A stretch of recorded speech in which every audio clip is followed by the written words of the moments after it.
Hi student. GIT के online class में आप लोग का स्वागत है।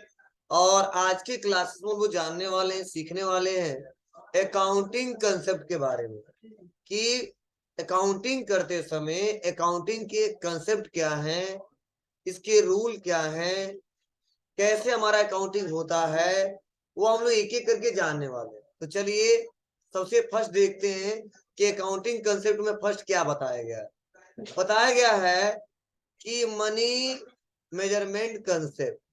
पहला कंसेप्ट क्या बताया गया है? Money measurement concept. चलिए यह कंसेप्ट क्या कहता है, इसको थोड़ा मैं समझा रहा हूं, थोड़ा आप लोग समझने की कोशिश करना। मनी मेजरमेंट कंसेप्ट का मतलब यह है कि जो आपका बिजनेस है, सुन लो थोड़ा सा, जो आपका बिजनेस है, ठीक है, जब बिजनेस में आप जो ट्रांजैक्शन कर रहे हो, ट्रांजैक्शन मतलब लेन देन कर रहे हो, जो आप सौदा कर रहे हो, जिसको एक कॉमन यूनिट में मेजर किया जाता है, ठीक है, वह होता है मनी। क्या होता है? मनी। मतलब क्वेश्चन कोई भी करे, चाहे पेमेंट का करे, चाहे परचेज का करे, चाहे सेल का करे, चाहे रिसिप्ट का करे, मतलब जो हम लोग क्या करते हैं, जो हम लोग क्वेश्चन करते हैं, ट्रांजेक्शन करते हैं, वहां पे हमेशा वैल्यू की बात की जाती है कि कितने रुपए का दिया, कितना लिया, कितने का खरीदा, कितने का बेचा। तो मनी मेजरमेंट कंसेप्ट यही कहता है कि आप कोई भी ट्रांजेक्शन करते हो, उसका कोई ना कोई वैल्यू होना चाहिए। अगर वो वैल्यू नहीं माना जाता, ठीक है, तो उसे बुक ऑफ अकाउंट में रिकॉर्ड भी हम लोग नहीं करते। बुक ऑफ अकाउंट में रिकॉर्ड भी नहीं करते। जैसे फॉर एग्जाम्पल एक बात बता रहा हूँ, जैसे मान लो आप मेरे कस्टमर हो और आप मेरे पास आ गए, और सपोज मान लीजिए आपने मुझसे रिमोट के बारे में पूछा, मैंने रिमोट के बारे में डिटेल में बता दिया, फीचर्स भी बता दिया, सब कुछ बता दिया, कितने का है, आप संतुष्ट हो गए मेरे बात से। लेकिन आपने बोला कि आज नहीं, हम कल आएंगे खरीदेंगे। तो क्या आप बताइए, आज आप आए थे तो बुक ऑफ अकाउंट में रिकॉर्ड कर लेंगे क्या? कल आएंगे 10,000 रुपए का माल खरीद के ले जाएंगे? नहीं, पता नहीं कल आपका विचार बदल जाए, दूसरी बार चले जाए। तो बोला गया है कि यहाँ पे वही ट्रांजेक्शन, उसी को मेजर करते हैं, उसी को बुक ऑफ अकाउंट में लिखते हैं जो ट्रांजेक्शन हो चुका है, जो लेन देन हो चुका है, और उसका कोई वैल्यू, ठीक है, मतलब सुबह से लेकर शाम तक जो भी ट्रांजेक्शन करते हैं बिना पैसे का नहीं, ठीक है। अब 1 रुपया हो सकता है, लाख रुपया हो सकता है, 10,000 हो सकता है। तो मनी मेजरमेंट कंसेप्ट यही कहता है कि जो भी हम लोग ट्रांजेक्शन करते हैं, उसको एक कॉमन यूनिट में मेजर किया जाता है, मापा जाता है। जैसे फॉर एग्जाम्पल आप बताइए, अगर मान लीजिए हम कह दें कि वाटर, किस में मापोगे उसको? लीटर में, ठीक है। तो वैसे अब मान लो माउस या कीबोर्ड या रिमोट, किस में मापोगे उसको? नंबर्स में, पीसेस में, केजी में नहीं मापोगे इसको। मतलब वही बोला गया है कि जो भी हम लोग ट्रांजेक्शन करते हैं, उसको जो मेजर किया था, किसमें मेजर किया जाता है? मनी के रूप में। उसका कोई वैल्यू होता है, उसी को बुक ऑफ अकाउंट में रिकॉर्ड किया जाता है, अदर किसी को नहीं। तो चलो क्या बताया गया, थोड़ा समझो इसमें, देख लो। इसमें बताया गया है, सुन लो, मनी मेजरमेंट कंसेप्ट में बताया गया है कि इस कंसेप्ट के अनुसार सभी बिजनेस ट्रांजैक्शन को एक कॉमन यूनिट से मेजर किया जाता है, जिसे मनी कहा जाता है। फिर से, ऐसे ट्रांजैक्शन जिसे मनी के रूप में एक्सप्रेस किया जा सके या मेजरमेंट किया जा सके, उसे ही उस बिजनेस ट्रांजैक्शन माना जाएगा और बुक ऑफ अकाउंट में रिकॉर्ड किया जाएगा। अगर उसका कोई वैल्यू नहीं है तो उसको बुक ऑफ अकाउंट में रिकॉर्ड नहीं किया जाएगा। फिर से बताया जा रहा है, जैसे कोई सेल्समैन किसी पार्टिकुलर दिन में कितने अमाउंट का गुड सेल करता है, केवल इस अमाउंट को बुक ऑफ अकाउंट में रिकॉर्ड करते हैं। लेकिन यहाँ पे देखो, एम्प्लॉई सेटिस्फेक्शन को बुक ऑफ अकाउंट में रिकॉर्ड नहीं करते हैं, किया जा सकता है, क्योंकि हम सेटिस्फेक्शन को मनी के रूप में मेजर नहीं कर सकते, ठीक है। तो ध्यान देना, यह कहता है मनी मेजरमेंट कंसेप्ट। कई बार आपसे इंटरव्यू में क्वेश्चन पूछा भी जा सकता है, तो आपको बताना पड़ेगा, ठीक है। चलिए नेक्स्ट अगला है, वो समझते हैं क्या? Separate entity concept. मैंने बोला था घर से पढ़ के आना, कोई पढ़ता तब ना। चलिए, सेपरेट एंटिटी कंसेप्ट क्या कहता है, इसको थोड़ा हम लोग समझते हैं, ध्यान से सुनना समझना।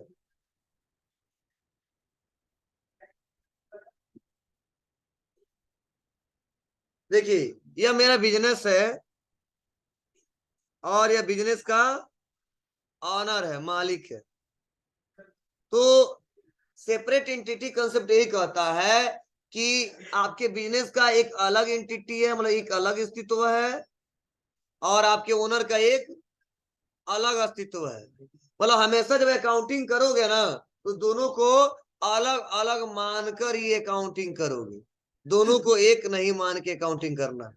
यह सेपरेट एंटिटी कंसेप्ट का होता है। मतलब आप ओनर एक अलग एंटिटी है, बिजनेस एक अलग एंटिटी है, तो दोनों को अलग मान के ही अकाउंटिंग करते हैं।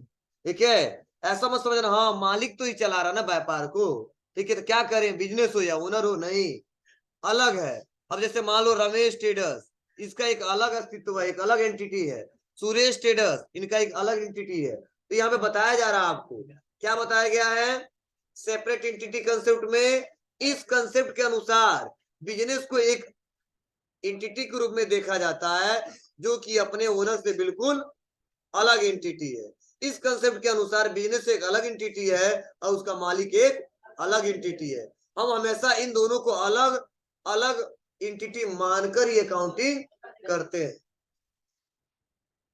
समझे ना। मतलब इन दोनों को हमेशा क्या करते हैं, अलग अलग एंटिटी मानकर ही अकाउंटिंग करते हैं। अरे यार, हमने अभी बताया है बिजनेस का बिजनेस, अब बिजनेस का ओनर। चलो अब क्वेश्चन इसका एग्जांपल, आप बताओ ओनर क्या लगाता है व्यापार को स्टार्ट करने के लिए, कैपिटल, बोलो। तो बताओ उस समय क्या हो जाता है, बिजनेस के ऊपर लायबिलिटी चढ़ जाता है कि बिजनेस के मालिक को कितना पैसा देना है, जितना लगाया है।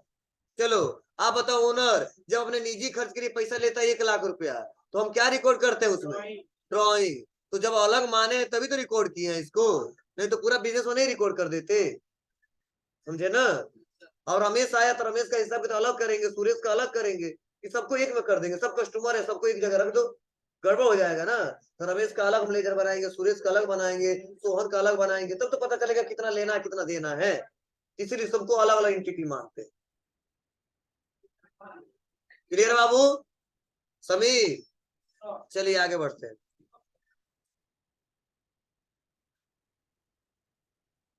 और अगला क्या है,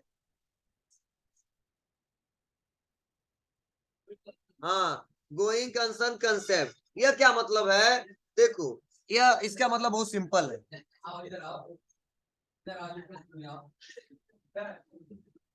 गोइंग कंसर्न कंसेप्ट यह कहता है कि व्यापार में जो भी कुछ हम लोग ऐसे खरीदते हैं, यह मानकर खरीदते हैं कि हम इस व्यापार को लंबे समय तक चलाएं।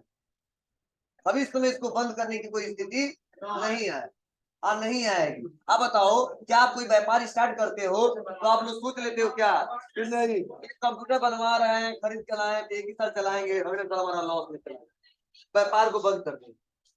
हम हमेशा, हम हो या तुम हो या अदर कोई पर्सन हो, कोई बिजनेस उसी समय स्टार्ट करता है या मानता है कि इस व्यापार को हम लंबे समय तक चलाएंगे।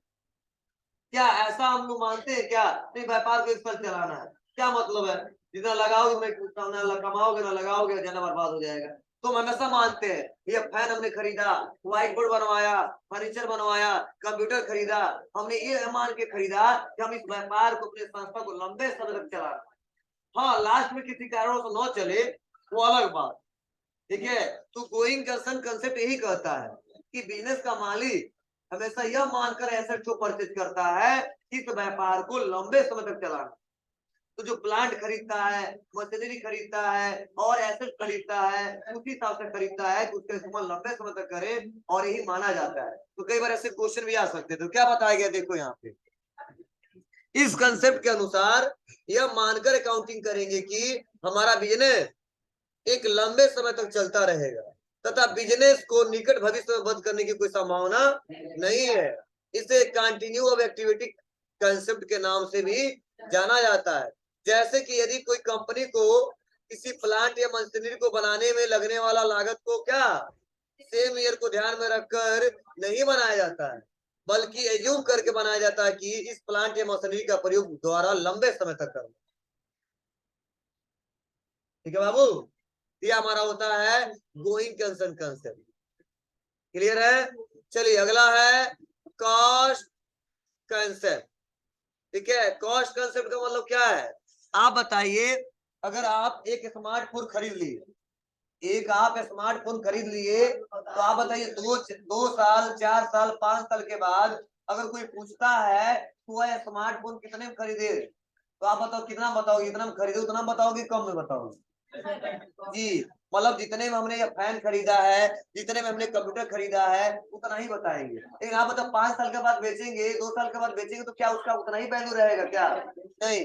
तो यहाँ पे बोला गया है कि कॉस्ट कंसेप्ट कि बाबू कभी भी अकाउंटिंग करना, अब कोई भी एसेट आप खरीद रहे हो तो आपका जो ओरिजिनल वैल्यू है जितने हम खरीदे थे, वो वैल्यू चाहे 1 साल के बाद बेच रहे हो, चाहे 2 साल के बाद बेच रहे हो, या 10 साल के बाद बेच रहे हो, तो हमेशा उस ओरिजिनल वैल्यू को दिखाते हैं हम लोग कि कितना में खरीदे हैं और कितना डिप्रिसिएशन चार्ज लग रहा है, कितना घाटा सौ के बेच रहे हैं। मतलब जितना में खरीदते हैं बुक ऑफ अकाउंट में हमेशा उतना दिखाते हैं।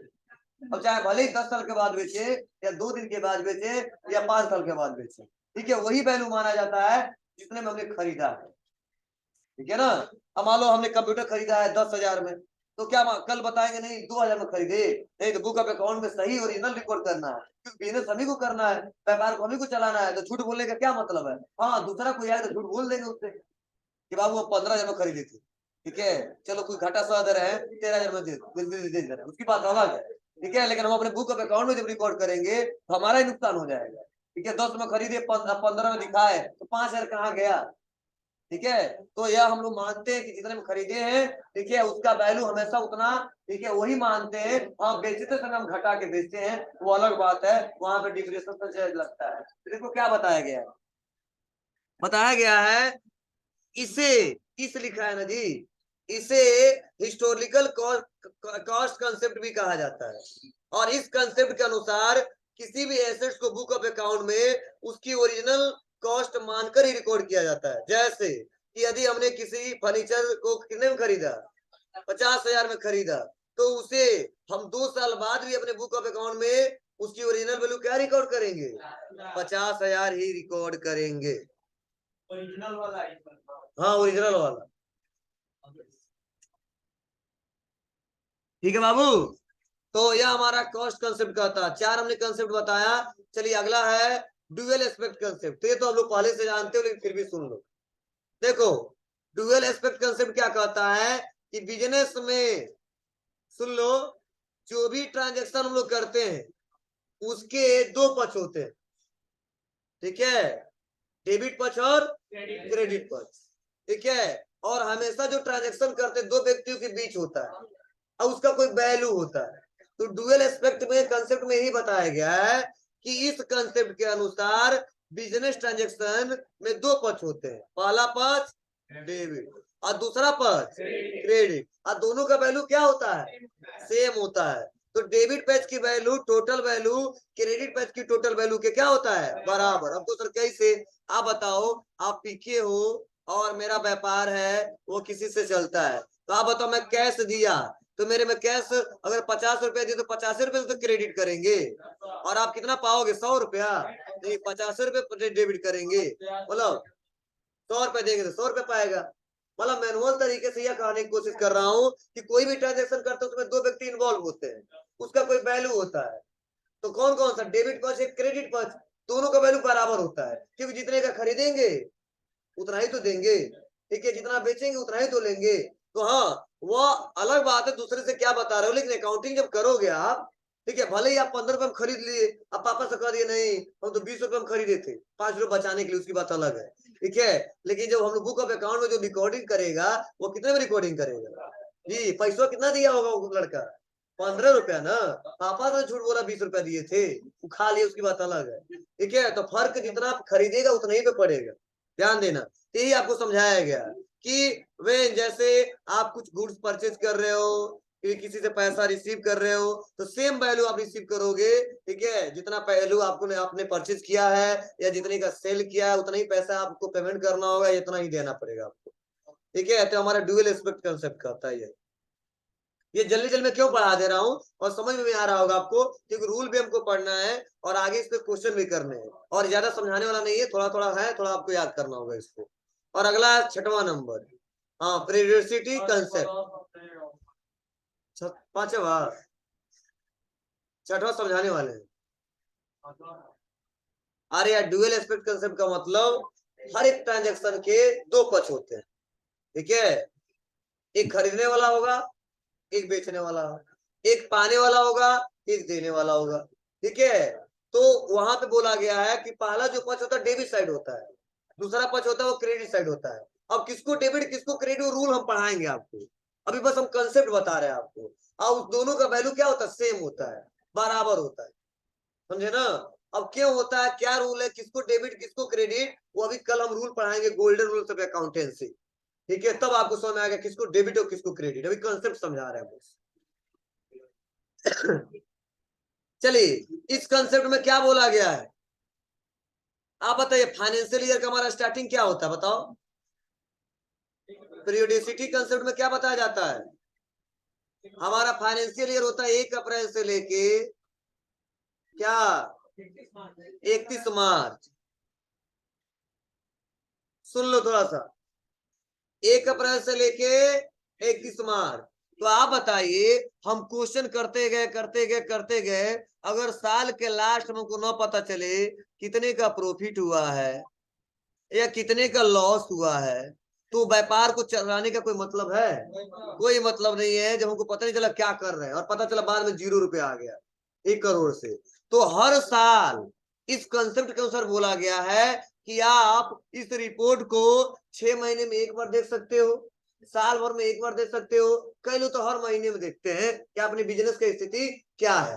तो पीरियोडिसिटी कंसेप्ट में यही बताया गया है कि हम लोग अपने बिजनेस का स्टेटमेंट परफॉर्मेंस उस फाइनेंशियल में चेक करते हैं। किस फाइनेंशियल ईयर में, जिस फाइनेंशियल में बिजनेस को स्टार्ट किया है, जिस फाइनेंशियल में बिजनेस को चला रहे हैं। तो क्या है उसका 1 अप्रैल से लेके 31 मार्च। तो कितना वो एक्सपेंस किया है, कितना वो इनकम किया है, उसके बाद तभी तो पता चल पाएगा कितना प्रॉफिट हुआ है, ठीक है। तो आप बताओ, उस फाइनेंशियल में चेक करेगा कितने लाख रुपए का एक्सपेंस, कितने का इनकम, तो वो पता चलेगा कितने का प्रॉफिट किया। फॉर एग्जांपल, वो व्यापार में एक्सपेंस कितना किया था, टोटल 5,000, और टोटल इनकम कितना किया था 10,000।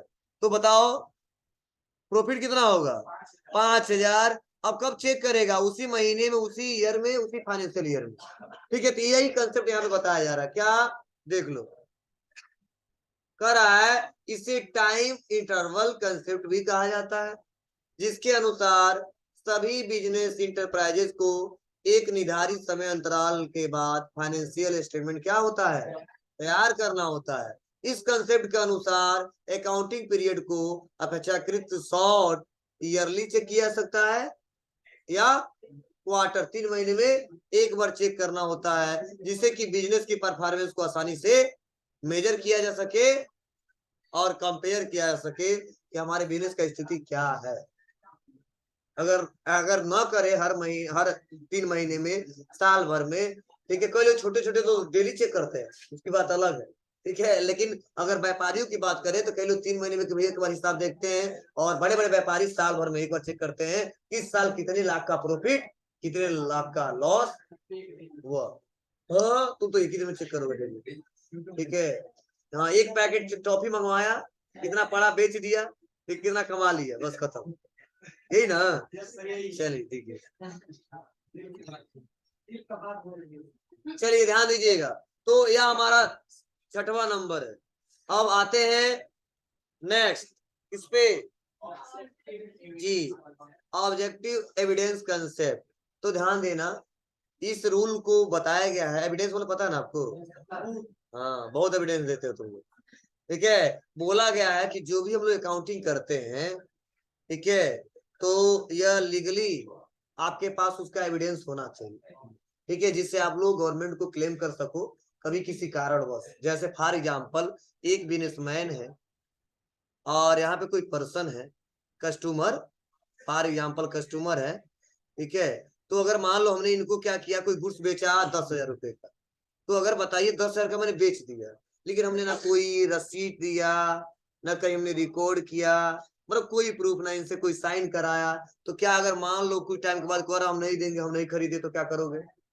देखिए आपके कहने से कुछ होगा क्या, नहीं, कहीं ना कहीं उसका एविडेंस होना चाहिए, मतलब एविडेंस मतलब क्या है, आप उसको क्या कर देते हो, एक रसीद देते हो, ठीक है, मतलब रिसिप्ट देते हो, ठीक है, उसके लिए वाउचर में रिकॉर्ड करते हो, ठीक है, उससे साइन करा लेते हो कि बाबू हाँ इतना पैसा आपसे लेना है, ठीक है, आपको इतना पैसा देना है, तो ठीक है, जब हमको देना तो वो कराएगा, जब हमको लेना तो हम करा लेंगे, ठीक है। लेकिन अब अगर मान लो किसी कारण से अगर रसीद दे दिए, मेरे पास भी वो डिटेल है, उसके पास भी है, वो भले ही गुम करा देता है, इन केस अगर हमको पैसा नहीं देता हुआ तो गवर्नमेंट से एविडेंस के रूप में क्या कर सकते हैं हम लोग, कानूनी तौर पर क्लेम कर सकते हैं, वो पैसा वसूला जा सकता है।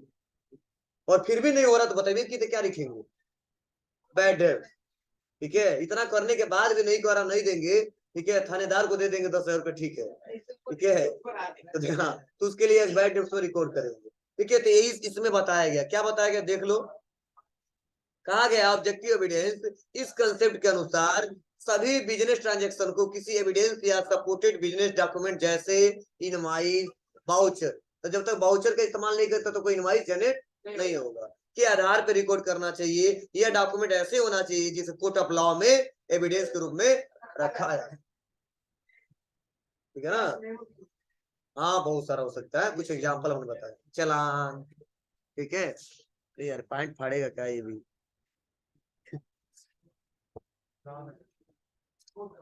चलो नहीं नहीं चेयर नहीं नहीं पूरा दूसरा बदलो क्या, ठीक है वो चलिए ध्यान दीजिएगा, आगे बढ़ते हैं, और अगला है मैचिंग कंसेप्ट। चलो इसको थोड़ा समझ लो आप लोग, इसको बहुत सिंपल में बताना पड़ेगा तब समझ में आएगा।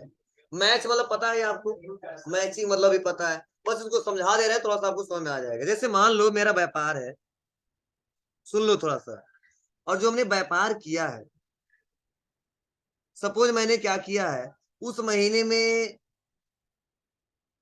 हमने जितने हमारे इम्प्लाई थे, क्या थे, इम्प्लाई थे, हमने 1 अप्रैल से लेके और 30 अप्रैल तक हमने काम करवाया। तो जब काम करवाया तो बताओ इस पैसा देना पड़ेगा, तो अगर पैसा आप दे देते हो तो बुक ऑफ अकाउंट में क्या रिकॉर्ड करते हो, कि हमने एक्सपेंस किया, ठीक है, या आप नहीं देते तो बताते हो ये हमारे व्यापार के लिए क्या चढ़ जाता है, लायबिलिटी। लेकिन वो पैसा आप बताओ अप्रैल का ही देना था ना, लेकिन कोई जरूरी, सुन लो थोड़ा सा, कोई जरूरी कि वो मतलब 30 तारीख को ही पैसा दे देंगे, वो पैसा मान लो हमारे पास रूल है यहाँ पे कि हम 10 मई को ही आपको पैसा देंगे, अप्रैल वाला कब देंगे, 10 मई को या 5 मई को, या हम 1 मई को देंगे आपको। तो आप बताओ, पेमेंट तो हमने किया कब, मई में, लेकिन वो खर्चा किसका था, अप्रैल का। तो मैचिंग कंसेप्ट यही कहता है कि बाबू, कि अगर आप जो एक्सपेंस कर रहे हो, जिस मंथ में कर रहे हो, एक्सपेंस कर दिया, भले पेमेंट आप 2 दिन के बाद, अगले महीने में तो 2 महीने के बाद दो, लेकिन उस महीने का जो एक्सपेंस किया है उसको उसी महीने में दिखाना, क्या दिखाना है, उसी महीने में दिखाना है, जिससे ये पता कर सके या मैच किया जा सके कि रियल में किस महीने में कितने कितने एक्सपेंस किया है और किस महीने में कितना कितना हमने इनकम किया है। तब तो एक रिपोर्ट तैयार किया जा सकता है। अब मान लो एक्सपेंस है इस महीने का, पेमेंट कर रहे हो उस महीने का, तो अब बताओ इस महीने का एक्सपेंस न दिखा के उस महीने में दिखाओ तो इस महीने में खाली हो जाएगा, तो सिस्टमेटिक तरीका नहीं रहेगा। तो बोला गया वो जिस महीने का एक्सपेंस हो उसको उसी महीने में दिखाइए, भले ये पेमेंट आप 2 4 10 दिन के बाद दे रहे हो, उसे मतलब नहीं है, ठीक है। अब उस महीने का जो इनकम उसी महीने में दिखाइए, भले वो इनकम आपको अगले महीने की 2 तारीख तक मिले। तो मैचिंग कंसेप्ट कहता है कि उस मंथ का उसी मंथ में रिकॉर्ड करिए, ठीक है, नहीं तो आगे आपका अकाउंटिंग कंसेप्ट गड़बड़ हो जाएगा, दिक्कत हो जाएगी। जैसे आप देखो क्या बताया जा रहा है, थोड़ा एग्जांपल भी दिया गया इसका, करा इस कंसेप्ट के अनुसार एक ही अकाउंटिंग पीरियड में जितना रेवेन्यू प्राप्त करते हैं और उस रेवेन्यू को पाने के लिए जितना एक्सपेंस करते हैं, उनकी मैचिंग होना अनिवार्य, क्या होना अनिवार्य है, मैचिंग होना अनिवार्य है, जिससे कि हम बिजनेस के वास्तविक रिजल्ट को प्राप्त कर सके। जैसे कि हम किसी बिजनेस में फैक्ट्री का रेंट कितना दिया, 10,000, और स्टाफ सैलरी कितना दिया, 90,000 हो, और उस मंथ में टोटल हमने सेल कितने का किया था, 2 लाख, तो उस मंथ के बिजनेस में प्रॉफिट कितना होगा, 1 लाख। तो कैसे निकालोगे, profit equal revenue in expense.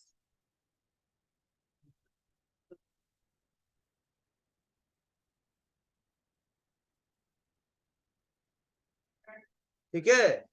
तो अगर अगर मान लो यही पैसा अगर मान लो हमारा दिखा रहा है अप्रैल में और तुम दिखा दो मई में, तो कैसे रिकॉर्ड बता पाओगे कि प्रॉफिट हुआ है, ये कितने का इनकम हुआ, नहीं पता कर पाओगे। तो मैचिंग कंसेप्ट में ही बताया जाता है।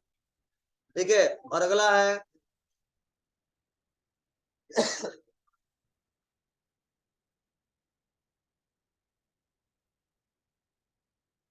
लास्ट चल रहा है रिलीजन, रिलीजन कंसेप्ट। इसका मतलब क्या है? कह रहा इस कंसेप्ट के अनुसार रेवेन्यू को इनकम के रूप में उसी डेट को कंसीडर किया जाएगा जिस डेट में इनकम रिसीव हो। इस कंसेप्ट के अनुसार अनअर्न रेवेन्यू को इनकम मानकर बिजनेस या क्या बुक ऑफ अकाउंट में रिकॉर्ड नहीं किया जाता है। मतलब आपका पैसा जिस महीने में क्या हो रहा है इनकम का रिसीव हो रहा है, जिस डेट को रिसीव हो रहा है, क्या करते हैं हम लोग उसी डेट को हम लोग रिकॉर्ड कर लेते हैं कितने रुपए का हमारा क्या इस डेट को इनकम हुआ है, इनकम रिसीव हुआ है। ठीक है। भले ही वो पिछले मंथ कर रहा हूँ। ठीक है। लेकिन अभी इसके आगे आएगा वह है, इसको बता देते कि दोनों एक ही जैसा आपको लगेगा। Accrual concept. कर इस कंसेप्ट के अनुसार रेवेन्यू को अर्न जनरेट होने पर रिकॉर्ड करना चाहिए, न कि रेवेन्यू प्राप्त होने पर। वही जितने का, जैसे मान लो आप फीस जमा कर दिया, ठीक है, तो जितना फीस जमा किया हमारा एक प्रकार रेवेन्यू हो गया। हाँ, जितना जमा किया रेवेन्यू, आज का रेवेन्यू हो गया। ठीक है। दिन भर में हमने कितना खर्च किया, 2 रुपये। ठीक है। तो हमारे व्यापार के लिए एक्सपेंस हो गया। ठीक है। तो कह दिया आज का इनकम निकाल दो, तो बता देंगे माइनस करके। ठीक है जी। देखिए ध्यान दीजिए, प्राप्त करना चाहिए, ठीक उसी प्रकार एक्सपेंस होने पे रिकॉर्ड किया जाना चाहिए, ना कि एक्सपेंस का पेमेंट करने पर। देखो दोनों में क्या अंतर है जी, दोनों में क्या अंतर है? उसमें रिलीजन कंसेप्ट में बताया जा रहा है कि जिस महीने में रिसीव हो उसको उस महीने में दिखाओ। इस कंसेप्ट बोलता है कि बाबू पैसा भले ही आपको बाद में रिसीव होते मतलब नहीं है, जिस महीने का एक्सपेंस है, जिस महीने का इनकम है उसी महीने में दिखा दो। ठीक है। जिसे पता चले कितने का इनकम किया और कितने का एक्सपेंस है। ठीक है। अब तो सर ये क्या होगा हमको जान के, ठीक है, ध्यान देना, ये आपको जान के मुझे कुछ नहीं करना है, आपको ये कंसेप्ट क्लियर होना चाहिए। कुछ ऐसा ही चलता है, ऐसा ही काम होता है। पहले अकाउंटिंग का पॉलिसी रूल बना दिया, जैसे APPL एफर्ट, एफर्ट मतलब फेल, शुरू से पढ़ते हैं, वैसे इसका कुछ रूल बना दिए गए हैं जिसके अनुसार हमको काम करना होता है, जानना पड़ता है। ठीक है। इसको हम चेंज नहीं कर सकते हैं। तो इसी पैटर्न पे बहुत साल पहले से चलता आया है और इसी पैटर्न पे अकाउंटिंग करते जाएंगे करते जाएंगे करते जाएंगे। ये रूल चेंज नहीं होने वाला। हाँ, कुछ अपडेट हो जाएंगे, कुछ नियम चेंज हो जाएंगे, लेकिन कंसेप्ट यही काम करेगा।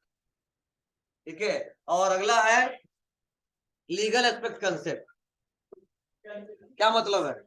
मतलब बोला गया जो भी आप काम करोगे वो कानूनी लीगली काम करोगे, इलीगली काम नहीं करोगे। ठीक है। अगर थोड़ा भी इलीगल करते हो तो गवर्नमेंट क्या करेगा, तुम्हारा दुकानदार दुकान बंद कर देगा, जुर्माना देना पड़ेगा, जेल भी जा सकते हो। देखते हो अभी भी गांव में जिसे पता चलता है कि सेल टैक्स वाले आने वाले हैं तो शटर पहले बंद हो जाता है, फोन चला जाता है यहीं से, ध्यान देना बाबू। अब ऐसा नहीं सामान वो खराब देते हैं, तो उनके पास वो डिटेल नहीं रहता है, कानूनी तौर पे गवर्नमेंट नहीं जानता है। ठीक है। टैक्स सही से नहीं पे करते हैं लोग, इसलिए जल्दी बंद कर देते हैं लोग। ठीक है। तो बोला गया इस रूल में, क्या बोला गया है, इस कंसेप्ट के अनुसार सभी अकाउंटिंग रिकॉर्ड या स्टेटमेंट लीगल रिक्वायरमेंट के अनुसार होना चाहिए, अर्थात लॉ में निर्धारित नियम के अनुसार होना चाहिए। तो इसके लिए भी क्या किए गए हैं, रूल बनाए गए हैं, संविधान में इसके बारे में लिखा गया है। ठीक है। आपको इस पे चलना पड़ेगा। जैसे जीएसटी आया है, ठीक है, तो जीएसटी का बहुत बड़ा सा पोथा बन गया है, धीरे धीरे बनता जा रहा है। हाँ, बढ़ता जा रहा है, बढ़ता जा रहा है, बढ़ता जा रहा है। ठीक है। तो रूल के हिसाब से आपको चलना पड़ेगा, तभी आगे हम अकाउंटिंग कर पाएंगे, नहीं तो नहीं कर पाएंगे। हाँ, अगले क्लास में हम लोग को पढ़ना है टाइप्स ऑफ अकाउंट। कल से क्वेश्चन स्टार्ट हो जाएगा, मतलब कल से हम क्वेश्चन भी करेंगे। हम आज क्यों नहीं पढ़ा रहे, 10 मिनट टाइम है, ठीक है, बता देता आपको, लेकिन इसलिए बता रहा हूँ क्योंकि यह नए तरीके से बताऊंगा और कंसेप्ट भी समझाऊंगा, इसमें 2-4 क्वेश्चन भी बताऊंगा और आपको कल क्वेश्चन भी यहाँ पे भी करना है। तो आप लोग से रिक्वेस्ट है कि आप लोग घर से पढ़ के आइएगा। कौन, जितना मैं पढ़ाया हूँ वो और टाइप्स ऑफ अकाउंट दोनों पढ़ के आइएगा, आगे आपको दिक्कत नहीं होगी।